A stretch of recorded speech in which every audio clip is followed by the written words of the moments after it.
Special thanks to Horizon Therapeutics for sponsoring the Special Fathers Network Dad to Dad podcast, working tirelessly to research, develop, and bring forward medicines for people living with rare and rheumatic diseases. Discover more about Horizon Therapeutics' mission at horizontherapeutics.com.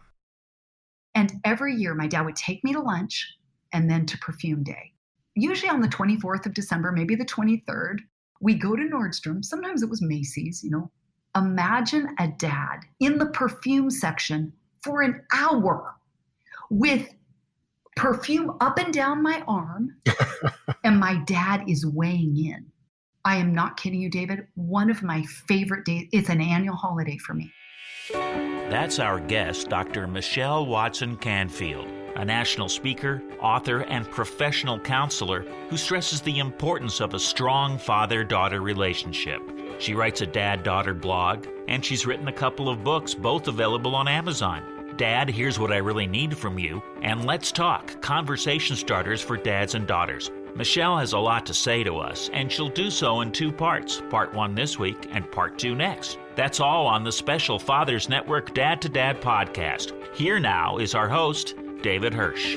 Hi, and thanks for listening to the Dad to Dad podcast, Fathers Mentoring Fathers of Children with Special Needs, presented by the Special Fathers Network. The Special Fathers Network is a dad-to-dad mentoring program for fathers raising children with special needs. Through our personalized matching process, new fathers with special needs children connect with mentor fathers in a similar situation. It's a great way for dads to support dads. To find out more, go to 21stcenturydads.org.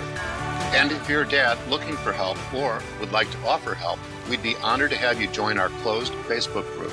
Please go to facebook.com/groups and search Dad to Dad. So let's hear this incredible conversation between Dr. Michelle Watson Canfield and David Hirsch. I'm thrilled to be talking today with Dr. Michelle Watson Canfield, a national speaker, best-selling author, licensed professional counselor of 27 years, and founder of the ABBA Project, a 9-month group forum for dads whose daughters are in their teens and 20s. Dr. Michelle is also known as the Dad Whisperer and is host of the Dad Whisperer podcast. Michelle, thank you for taking the time to do an interview for the Special Fathers Network Dad to Dad podcast. Well, I'm so glad to be here, David. Thanks for having me. You and your husband, Dr. Ken Canfield, make your home in Fayetteville, Arkansas, near family, including 5 children, their spouses, and 14 grandchildren. For the record, and as many of our listeners know, Ken is a longtime friend and was one of the early on mentors back in 1997 who inspired me to help create the Illinois Fatherhood Initiative, one of the country's first and only statewide not-for-profit fatherhood programs, and advocate for fathers all these years. And just as a quick heads up, this interview is primarily about how dads can more deeply connect with their daughters and to help prepare their sons to be more engaged fathers. Michelle, let's start with some background. Where did you grow up? Tell me something about your family. Sure. Well, I'm the oldest of 4 girls. I was born in Oakland, California. My parents met at the Presidio in San Francisco. My mom was my dad's boss. They told her to have nothing to do with the men under her. She obviously didn't listen.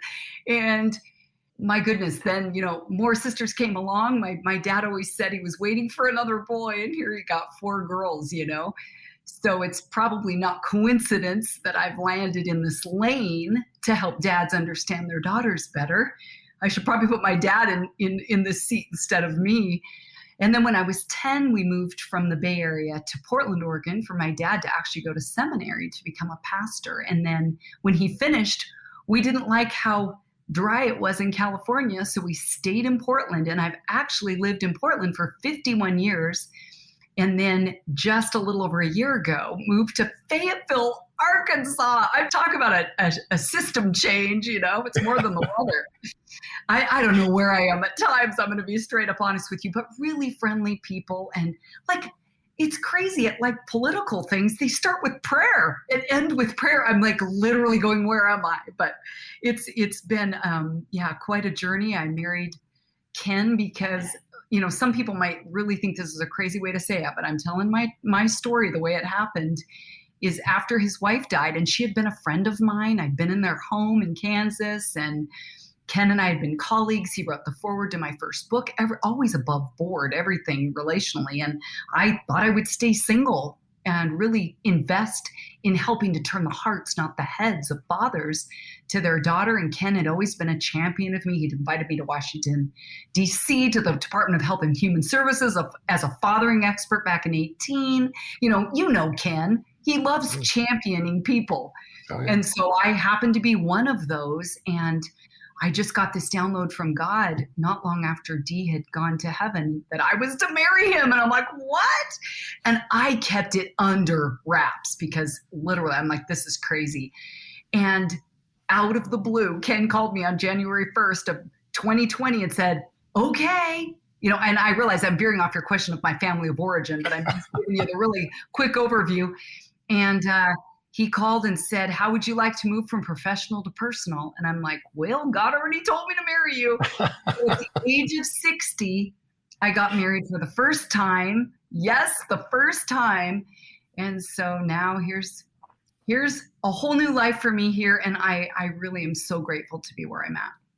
Yeah, well, thanks for sharing, but we're going to go backwards a little bit. I like the scenic route. Welcome to Venus, my planet, right? Oh, yeah. But you mentioned that your parents were in the military. Your mom was your dad's boss, and you grew up in San Francisco, moved to Oregon. And I'm wondering, how would you describe your relationship with your dad? Complicated, great, deep, bonded.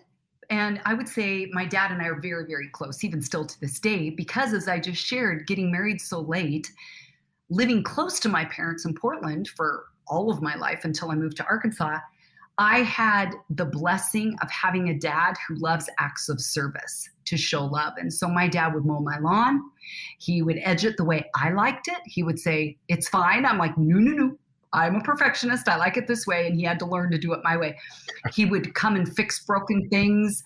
In my 50s, my dad and I would do Monday night dad-daughter dates, go to Costco and get pizza or a salad and shop together. And we would do dad-daughter selfie pictures at the grocery store and put stuff on our head and put captions. And my dad loved this, David, because people would come like, you're Michelle's dad, because they would recognize him from photos. And so, the reason that I really enjoyed that kind of thing with my dad is that my dad had a pretty rough upbringing. And so the idea of knowing how to engage his daughters was not something he saw modeled in his home.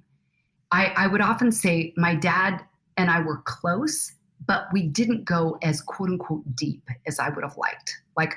And I remember on one of those dad-daughter dates, to Costco on Monday nights to get groceries, I remember once saying, Dad, do you think we're close?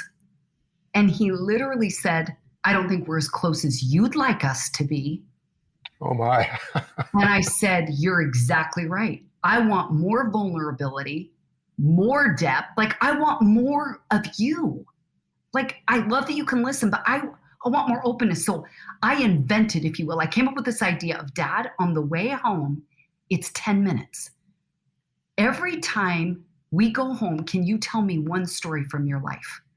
He grew up on the south side of Chicago, 3 different last names among the 7 boys and 1 sister. Abject poverty. He was in gangs from the time he was 12. The only reason he went into the military is he had a grandfather that had been in the military. He was like, I think I'll go into the Army. And they asked him if he wanted to go to West Point, and he turned it down because it was too much school. No one told him, here's a great way to do life. He just figured it out on his own. Always a hard worker, very intelligent. But that whole side of being emotionally vulnerable and transparent and authentic and feeling feelings, that's not something you do to survive on the streets of Chicago. A different generation too, right? Your dad's in his mid-80s? Yep. Men of that generation, our parents' generation, if you will, were not wearing their emotions on their sleeves. They weren't expected to be vulnerable. So your dad was, sort of in the middle of the pack. He might have grown up in a higher level of poverty and he had a harder row to hoe, but it was a different era, as far as parenting and fathering is concerned. And then he has me, oldest of 4, going, Dad, I'm a feeler. Come on, Dad, I want more feelings. And, I think for those dads listening that maybe have daughters like me going, oh my goodness, this one gives me a run for my money. What did I do to deserve this much of an emotional child that pushes me past my limits? And, And yet if you can see your daughter as a gift to help lead you to more vulnerability, more honesty, more transparency, I would say that's where my dad and I have grown. And as he began to tell me stories on those trips home from the grocery store, I learned things about my dad I'd never heard that made him make more sense to me. So Dad, maybe that's just a challenge to take from this part of the conversation is tell your daughter more stories about your life. Let her know stories of things you've survived, that you've lived through, challenges you've faced, things you've learned the hard way, stupid things you've done. She will love you more, understand you more, and respect you more, because that's what's happened with me and my dad. Excellent. So is there an important takeaway or two when you think about your dad, a lesson in life that you'd like to share?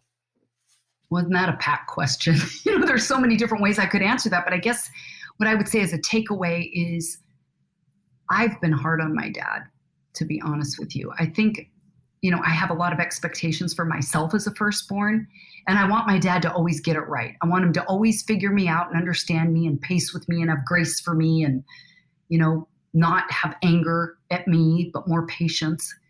But at the end of the day, I see how far my dad has come from the hand he was dealt, which then really helps me respect him more for what he's overcome. And so I'd say that's probably one of my biggest takeaways, without a doubt. Well, it sounds like he's really made something of himself from those humble beginnings, and that he's been pastoring, like you had said, for decades, or that was part of his career. And, what a role model that is for so many people. Yeah, and my dad was a typesetter. From the time he was in high school, he went to a vocational high school in Chicago and learned how to be an apprentice, a printer, where he would typeset letter by letter the paper, the newspaper. So even when he went to seminary, he worked in Portland at a place, Metropolitan Printing Company. It's not even there anymore. And he would do typesetting. So, I look at the fact that my dad knew and still knows how to work hard. He hates that his body is aching and paining him because in his mind, he can still get on the roof, and he's a hard worker. And I think that's one of the things that my generation and generations, that have followed me, probably even some that have preceded me would say, that whole thing, like I used to walk to school in the snow, but really my dad did those things. He did have it hard. My dad was in the rodeo in high school. He would leave, for days and no one would know he was gone. No one cared. It was too much chaos in their home. My dad did the rodeo where he would get bucked off, and stay on. I'm like, my dad knows how to take a hit. He knows how to fall hard and get back up. And I know that I'm part of that generation because he's instilled that in me. For the most part, really so grateful for a father that's modeled that to me. Yeah, well, that's fabulous. Thank you for sharing. So my recollection was that you have a number of degrees. I'll just rattle them off. You have a BS in Biblical Studies from Multnomah University. You have a MA in Counseling Psychology from Lewis and Clark University, and you got your PhD in Health Psychology from Walden University. And that wasn't like back to back to back. That was over the better part of 20 or 30 years, your education. Mm-hmm. So I'm thinking about your career, and I'm wondering, where did your career begin, and how has it evolved into the work that you're doing, primarily with dads and daughters today?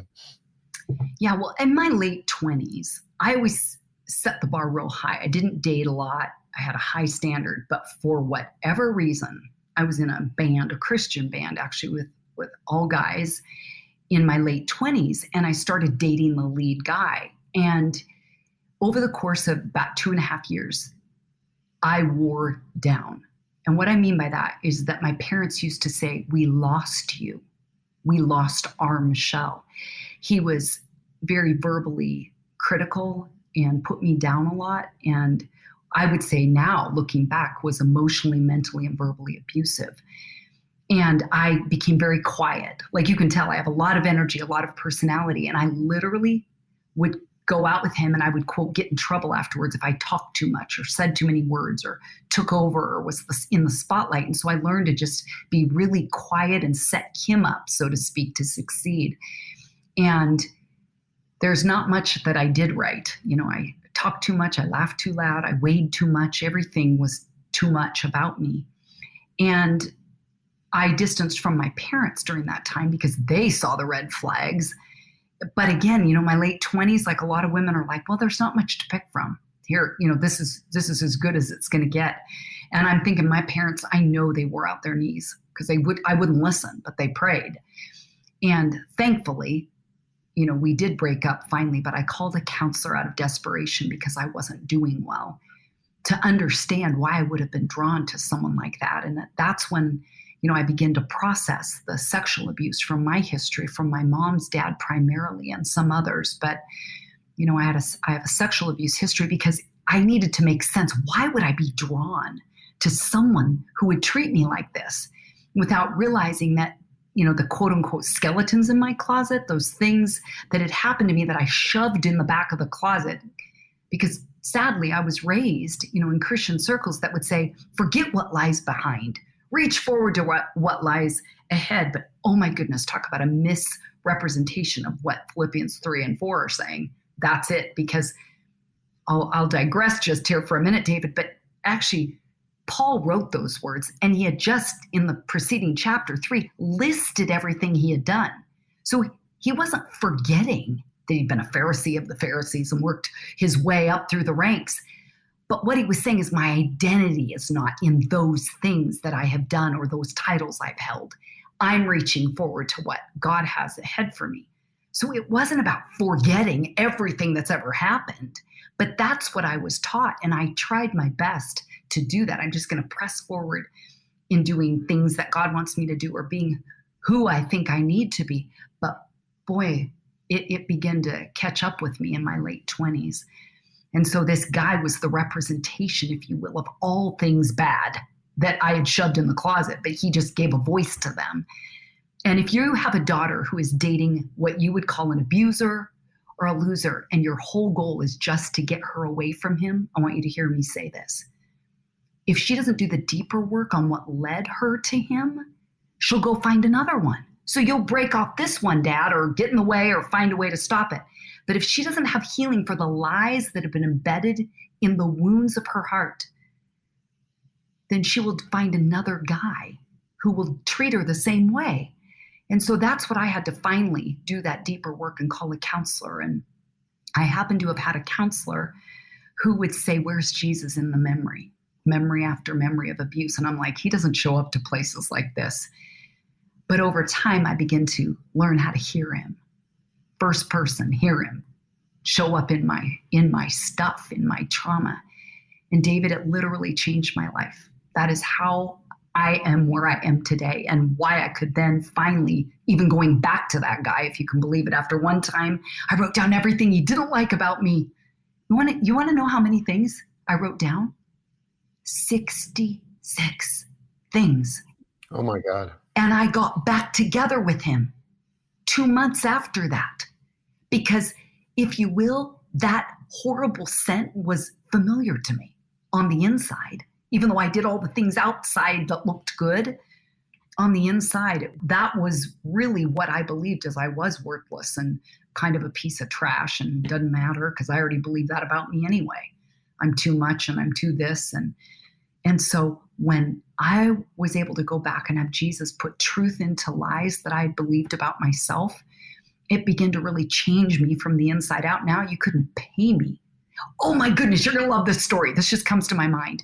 On one of my dad-daughter dates at Costco, literally at that Costco, one night we were eating and I go, Dad, who is that? That guy looks so familiar. Literally, we both go, I don't know. It had been years since I'd broken up with that guy, Dan. I'll just give you his first name. And then all of a sudden I go, was that Dan? And my dad goes, no, I don't think it was. We took another look and it was him. Oh my God. And I said, do you think I should go up to him? I mean, it had been like at least a decade. He was married. It was actually probably about 15 years. And I said, I have to. If I don't go up, I will regret it. I know it. And I walked over and put my hand out. My dad's over in the other chairs, cheering me on. And I put my hand out and I said, hi, Dan, Michelle Watson. And I looked him in the eyes. And he was like, oh, hi. Oh, whoa. I like threw him off. And my dad came over, said hello. Later, down one of the aisles, no lie, we're back by the toilet paper. And we run into him and his son, his teenage son. And he says to me, I'm really sorry for how it ended. And I thought, later, I could have said, ended? How about the whole thing? The whole dang thing. But I had already forgiven him and done the deep dive into the trauma and the impact so that I could forgive him. I think I'm going to preach here a little bit of a get on my soapbox. Is I think we've also not done a very good job sometimes as a culture where we say just forgive. I think one is just forget the past. One is just forgive, like just move on. But if we haven't understood the impact of the injury, I don't think the forgiveness always holds. It's like I'm trying to forgive. But when we really look at the impact, I can name it, I can talk about it, I can own it, I can feel it. I really had already forgiven him. And I looked him in the eyes and I said, I forgive you. And he was like, thank you. No, that's the only time I've ever seen that guy before or since. But I was with my dad when it happened. We'd already set, in motion these dad-daughter dates. And I am where I am today in my counseling. That was what led me to then go to school in my mid-30s to say, I want to now walk other people through deep waters like had someone walk through this with me. Change professions. That's when I got my master's in counseling, wanted to go to a secular school. I'm like, I've had so much Christian education. I need to prove myself in the world. And I ended up later teaching at that same college, Lewis and Clark, in their eating disorder graduate department for many years. So all that to say, what led me then to work with fathers is born out of my counseling work. And then I've mentored a lot of girls in camps, in churches, so I've done some of that in what you would call a lay position, a volunteer position, and then some professionally. We'll be back with more of the conversation on the Special Fathers Network Dad to Dad podcast in just a few moments. But first, this quick message. Please help 21st century dads gather research on families raising children with special needs by having them complete the Special Fathers Network Early Intervention Parents Survey. A link to the survey can be found in the show notes. As a token of our appreciation, each person, mom or dad, who completes the survey will receive a Great Dad coin. Thank you. Now, back to the conversation. And just over the years, I began to realize that so often the heart wounds or the stupid choices women make, like you think, why would I have been drawn to Dan? Well, I had a lot of more grandfather wounding and abuse than I did fought, but I fought stuff. My dad would get angry with us easy and those kinds of things. And I began to realize how much the hearts of women, of young girls so often are hurting because of their dad not understanding them. A dad void, an absence, or a dad wound, the cause of hurt. And so it was December of 2009. I was just reading in Luke 1 about how John the Baptist, wasn't even born yet, but his dad was already told, your son is going to help turn the hearts, not the heads of fathers, to their children. And I just heard God whisper to me and say, Michelle, that's what I want you to do. And I'm like, what? You got the wrong girl. I'm 49, never been married. What do you mean? I clearly do not have a way with men. But I obeyed. In the next 2 days, it just stayed with me. And I was blow drying my hair literally 2 days later and just heard the name, the Abba Project. Abba meaning daddy in Aramaic, and men love a project. Am I right, David? Absolutely. Project. Tell me what to do to what? Fix it. And so I said, okay, I have no material, no curriculum. So January of 10, I wrote 11 dads whose daughters were my clients. I wrote them an email. And these daughters were in their teens and their 20s. And I said, how would you like to join me once a month for 6 months? See if there's a change in you, your daughter, or your relationship. And 10 of the 11 dads said, we're in. And I've had people say, men do not add more to an already full plate unless there's a felt need. They know there's a need. And my one holdout, I'm just going to add this, he joined the second year. So I got all of them, So that's what started the Abba Project. And I had no curriculum. Every month. Literally, I would get a download from God about do this, do this. I still use that model today. And it really became the foundation of my first book. Dad, here's what I really need from you, a guide for connecting with your daughter's heart. So really, that's the whole thing about how I came through a lot of my stuff. And I'm now so honored, I really mean that from the depths of my heart, that men would invite me into their tribe and listen to anything I have to say. But at the end of the day, my heart desires to see dads be more invested in their daughters' lives. Yeah, well, that's an amazing run by. Thank you for the summary. And you teed up one of the issues that I wanted you to talk about, which was the sexual abuse that you had experienced, because it's one of the thornier issues in our society to be able to talk about that. So thank you for sharing. And the other issue that I wanted to ask you to speak to, because you also have some firsthand experience, has to do with eating disorders. Mm-hmm. It's not every family that has been touched by eating disorders, but ours has been. And I know that way too many others have been. And I'm wondering if you can share the backstory and how that's influenced your work as well.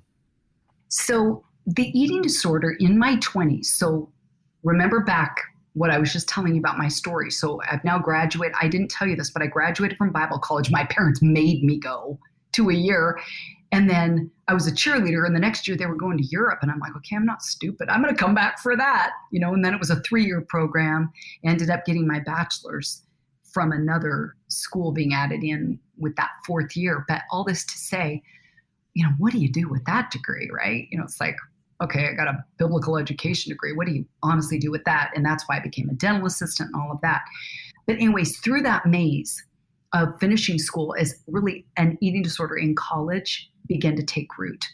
And through my 20s, even though I'm, in the workforce now and I'm doing youth ministry, in my private world, I was binging a lot. So I gained about 50 pounds in my 20s. And that's how I explained to myself that no guys were interested in me.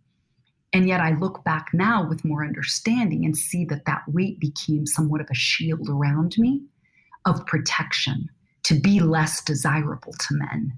And so I love the book that's titled, in fact, I wanted to write a book when I got done with my doctorate on eating disorders because I had done my dissertation on the relationship between eating disorders and unforgiveness of the self. And no one had ever published anything on that topic. So I only have one article. That's not really my jam, but I did one. So it was out there in a journal, an eating disorder journal, on that relationship because I found a 42% correlation between drive for thinness and unforgiveness of the self. So looking back at my story, a lot of what had happened to me, and this happens to most sexual abuse survivors, is that we believe we caused it. There's something about me that brought this on. So there's usually a deep sense of self-hatred, self-blame, self-punishment, self-loathing. And those were the areas, we call them constructs, that I looked at in my research to then bring it back and saying, you guys, do you realize it's not about the food? That's that book title I love. It's not about the food. It's about deeper things, that have happened or are still happening. And that's what I even in my work with fathers address, like, let's look at eating issues because I could go off on lots of tangents to make this make sense, but I'll summarize it by saying I hardly know a woman alive that doesn't have body image issues and eating issues of some sort. I believe at least 75% of our culture, if not up to probably 95% of women struggle in some area. And so sometimes dads, you might just make a funny comment that you would say to a guy in a locker room, like, hey, something about her backside, and you kind of slap her. That stuff is not funny to us. It's not neutral to us. We take that in and think it's something wrong with us that made that happen, in terms of abuse. And so that's really an area that I have focused on in my counseling career of heading, not too long into 3 decades here of that, of really getting underneath the food behaviors. And mine was binge eating disorder. So that's why I gained weight, is I would plan the next binge, having no idea that it had anything to do with numbing out, stuffing down what I didn't know how to look at or want to look at. And so now to be on this side where I get to walk through that process with other men and women, primarily women, but men too, is really, again, an honor. Yeah, well, it is one of your superpowers. At least I think of it as a superpower. And it wasn't something you might have asked for, these challenges, the sexual abuse, the eating disorder experiences. But now that you've got them in perspective and you're on this side, if you will, like you describe it, it qualifies you to help others, right? Not just from a clinical standpoint, like this is something that I learned, in my studies or from the work that I've been doing, but it's from your personal experience. And I think the level of authenticity is, way up the charts. So again, thanks for sharing. So let's talk a little bit about fathers and daughters. What is about the father-daughter relationship that's so important for men to understand? Well, the first thing is that your daughter's identity has some of its roots, a lot of its roots in her relationship with you. I mean, for starters, most likely her last name is the same as yours. Know that your daughter will look at her reflection in you to see herself. So the way you see her becomes internalized in how she sees herself. So if you're a dad that's highly critical of her, perhaps you see that as a way to inspire her to be better, because that's the model you had set. Your daughter will internalize your voice and do that to herself, which I believe as women, like I said earlier, we're already vulnerable to that. I've found more than men anyway, which is why even, to talk about how important the father-daughter relationship, I love, love, love speaking at men's conferences, because a lot of times I find men are like, we don't know where to go to ask for directions. We don't even know who to ask these things. Well, we don't pull over as a gender, right? We're not going to pull over and ask for directions. That's pretty well understood. Exactly. So I'm showing up. Like, you don't even have to ask for directions. I'm in your space, which, by the way, I'll tell you a really quick story. The very first conference I spoke at was in 2015. And I was super stoked. You can tell I kind of am an energetic sort. I'm finally invited. Men invited me into their forum, into their tribe. They were not all excited to have a woman in their midst. And it caught me off guard. I mean, it was like there was a no girls allowed sign on the door that was invisible that I didn't have the decoder for. Yet God really, I had to go out in my rental car for like an hour before I spoke and go, what was happening in there? And I literally heard God say, I gave you a message. It's their stuff. And you get out and say what I told you to say, just like Esther.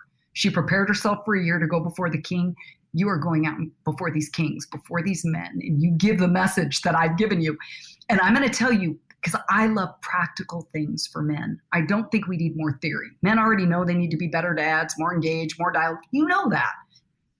But here is a practical way for you. If you have a daughter who's hard on herself, maybe you're part of what's to, I wouldn't say blame, but to understand that. And you maybe have a daughter who has had an eating disorder, or that struggles with the mirror, or has had struggling with guys. She's not married and she's older like I was, to say, what's wrong with me that I can't hold a man's gaze? I used to believe that lie until I got freed up in my 50s, but it took me a long time. I would love your daughters to get freed up before my age, But here is a powerful way, Dad, that you can make an impact if your daughter is struggling at all with the mirror. Is I want you today, like, don't even wait till tomorrow. Go get a dry erase marker and a pack of sticky notes. You probably have them already in your drawer in your office. And before the day is over, go and write a message on her mirror, because that exact mirror is the one that's criticizing her. She hears the voice in her head of what's wrong. But imagine she looks at that same mirror, her bedroom mirror, her bathroom mirror, the rear view mirror of her car, where you're saying, you're beautiful to me. I love being your dad. I'm praying for you to be bold today. I love your courage. I respect the way you stand up. Short notes. I can tell you so many stories, because I tell men around the country to do this. And I just got an email yesterday, actually, from a friend of mine that leads a fathering ministry in Virginia. He goes, I just did this at our dad-daughter event. And I had a dad coming, up going, this is brilliant. He's like, I give you the credit, Michelle. But it's not about me, guys. I want you to get full credit, but you've got to take action. I mean, think of it as a little kid. You only like the superhero because he took action. Who wants a little Spider-Man with Superman sitting on the curb? No, they've got to rise up and take action. So if you want to be a dad who makes a vibrant, vital, life-breathing impact into your daughter's life, you have to take action. And a way you can do that is you go right on her mirror. What you love about her. You're beautiful to me. I love your eyes. Yes, make comments on physical outward appearance. I know a dad, he was in the ABBA project. His daughter had been a counseling client. He and his wife made a vow to never, ever address outward, only inward qualities. But it flipped because both of his daughters never thought they were anything to look at, and saw the absence of positive words as actually meaning that they didn't have qualities. And when Dad learned to turn that around in the APA project, I need to say things. Let's do both and not either or. His daughter began to thrive because she needed to hear from Dad, because if she doesn't hear it from you, she's going to go looking for love in all the wrong places, right? So Dad, here's even a better idea. If you're a dad who travels a lot, I got this idea from my friend Tim. He heard me at that first conference in 2015. I saw him like a month later. He pulls this brown dry erase marker out of his back pocket. He said, I don't go anywhere without this now. He goes, I got an away game too. I now, in hotel rooms, right on the mirror in the hotel room, take a screenshot, and he goes, and I send it to my daughters in real time. So they still get it. I'm like, that is brilliant. So Dad, do it today. Your voice matters. Your view of your daughter matters more than you may ever know and more than she'll ever know. And that brings us to the end of part 1 of David's conversation with Dr. Michelle Watson Canfield. Join us next time when we'll hear about a special perfume her dad bought for her. Yes, it was a big investment, but I didn't always think I was worth that much. Like, Dad, I'll get the cheaper one. I don't want to get the most expensive. But I sure love it. And my dad said, I want to get that for you. That's all on part 2 of David Hirsch's conversation with Dr. Michelle Watson Canfield on the Special Fathers Network Dad to Dad podcast. And if you're a dad looking for help or would like to offer help, we would be honored to have you join our closed Facebook group. Please go to facebook.com/groups and search Dad to Dad. The Special Fathers Network Dad to Dad podcast was produced by me, Tom Couch. Thanks again to Horizon Therapeutics, who believe that science and compassion must work together to transform lives. That's why they work tirelessly to research, develop, and bring forward medicines for people living with rare and rheumatic diseases. Discover more about Horizon Therapeutics at horizontherapeutics.com.